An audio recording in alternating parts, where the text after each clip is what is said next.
Good day to you from Chem Help ASAP. Let's now learn about molecules that block enzyme-catalyzed reactions. On the left is a standard V versus S plot for an enzymatic reaction. Let's add labels for both Km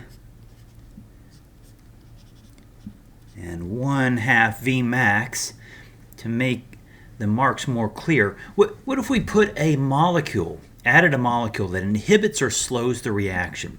This is a common approach to treating a disease.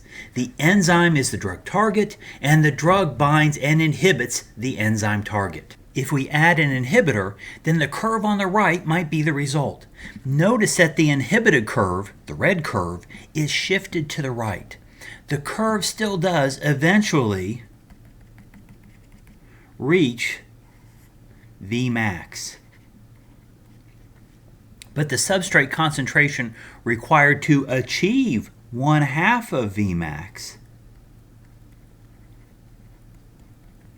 the Km is lower. Note that the Km on the left for the uninhibited enzyme, that is the real value for Km. Km values from an inhibitor study are artificially high.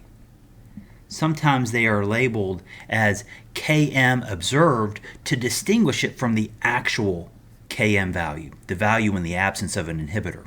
The red curve on the right shows the effect of a competitive reversible inhibitor. So that is in the bottom of the screen, competitive reversible inhibitor. There are other types of enzyme inhibitors, but most drugs that target enzymes are competitive reversible inhibitors. These inhibitors cause Km to increase with no change to Vmax. The inhibitors do slow the rate of the reaction, which may affect the disease in a patient. Okay, that's what inhibitors do. Is there a way to quantify the action of an inhibitor? Here is another kind of inhibition curve. There are 5 data points in red. Each point represents a separate experiment. Each experiment includes some of the enzyme, some substrate, plus a variable amount of the inhibitor. The observed rate of the reaction is on the y-axis and plotted against the log of the inhibitor concentration. Fine, so what do we see? At low inhibitor concentration on the left, the rate is high. As the concentration of the inhibitor increases, the observed rate of the reaction decreases. With the logarithmic x-axis, the shape of the curve is a sigmoid.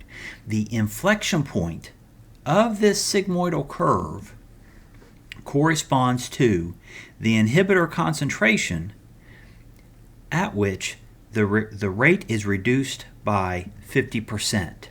Now, since we're looking at a logarithmic axis, we're seeing on the x-axis the log of IC50. Now, if we want to calculate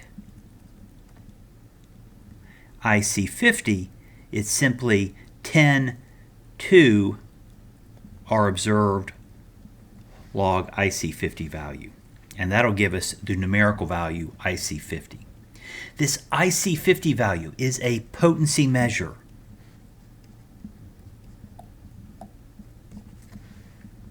The lower an inhibitor's IC50 value, the greater its potency. So when designing inhibitors, you want to make compounds with as low a potency as possible. Low a numerical value. Low values mean high potency. IC50 is one of the most common methods for reporting potency for enzyme inhibitors. Thank you for watching. Feel free to leave feedback or questions in the comments section below. Take care.